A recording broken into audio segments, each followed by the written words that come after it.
Well, hello there. And welcome to the first ever episode of As Good As I Remember, the show where we take a look at some old games that I have very fond memories of. Do any of these games hold up today, and are they as good as I remember? Let's find out together. Today we're taking a look at a game that I have been wanting to go back to for quite some time now. Peter Jackson's King Kong for the PS2. There was a time when I would play this game a lot, and I remember having an extremely good yet difficult time with it. And when I think about the time I used to play this game, I also remember it being very beautiful looking, so yeah, I was definitely curious to see if it holds up in the graphics department. I also remember the gameplay being a lot of fun and that the game had some pretty interesting mechanics going on, and overall I think it's the perfect game to look at for the first episode of this series. For those of you who don't know, Peter Jackson's King Kong is a game that came out in 2005, and it's based on the movie with the same name, directed by Peter Jackson. In case you're not sure who Peter Jackson is, I will show you a clip from one of his movies right now. You shall not pass! And by the way, if you've never seen his King Kong movie, I highly recommend you go and see it. It is one of the most entertaining movies I've ever watched. Also, Jack Black is in it, and he plays the most unlikable asshole you've ever seen. Pretty much all he cares about is making sure that this movie gets made, no matter the cost, and it's absolutely beautiful.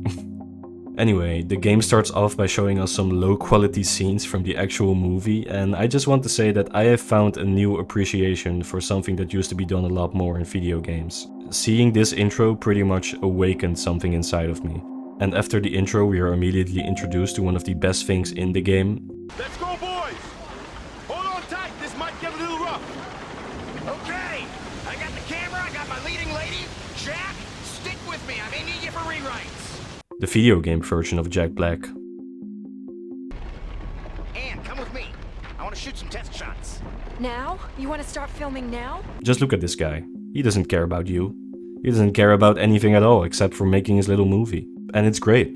He's also the one who convinced everyone to come along for this grand adventure in the first place, except everyone but him thought they were actually going to Singapore instead of Skull Island. Rocks! Look out for the rocks! They're coming loose! Now, one of the first things I want to make note of here is that I do think the game aged really well graphically. And I'm not even using an HD texture pack or anything like that. You know, sometimes you have these old games that look very good in your memories, and then it just turns out they look like absolute dog shit today.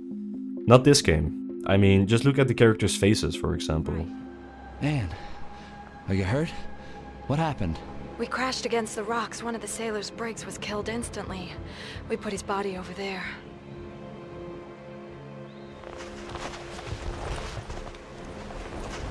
I also think the voice acting is done very well, and they don't reuse any of the audio from the movie, and that's definitely something I appreciate.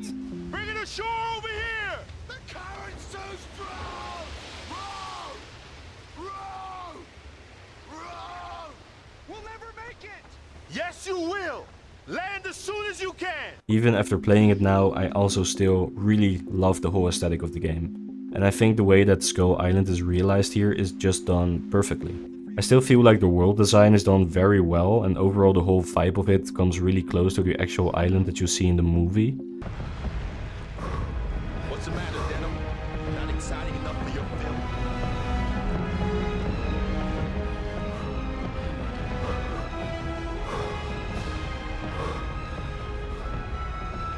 Would you look at the size of those legs? They're like tree trunks! Keep moving, for God's sake!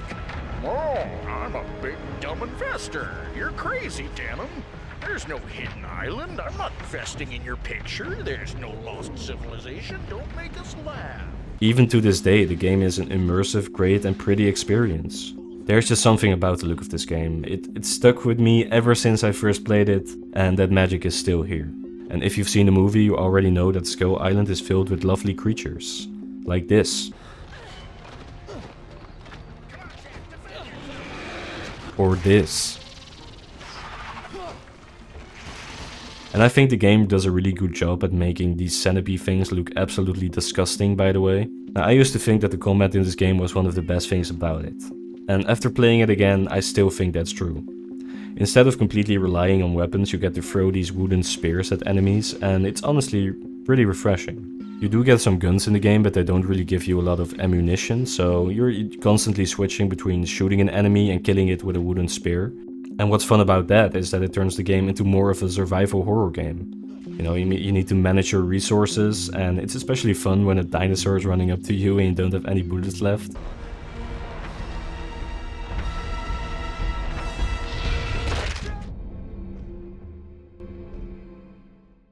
At that point, you're forced to look around for spears you can use.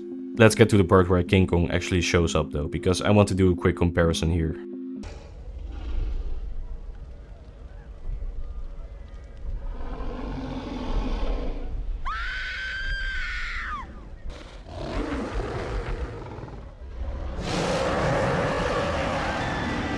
Here's King Kong in this game.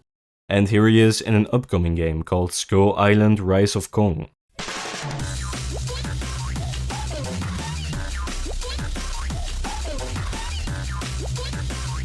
I was at a loss for words when I first saw this abomination. All I want to say now is, why?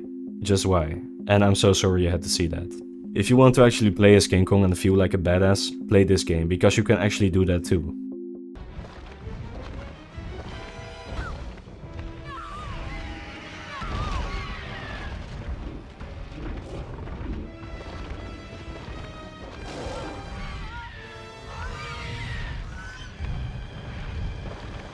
So, to answer the question of whether or not this game is as good as I remember, no. It's even better than I remember. Go play this game if you're not a loser and subscribe to me if you like pizza.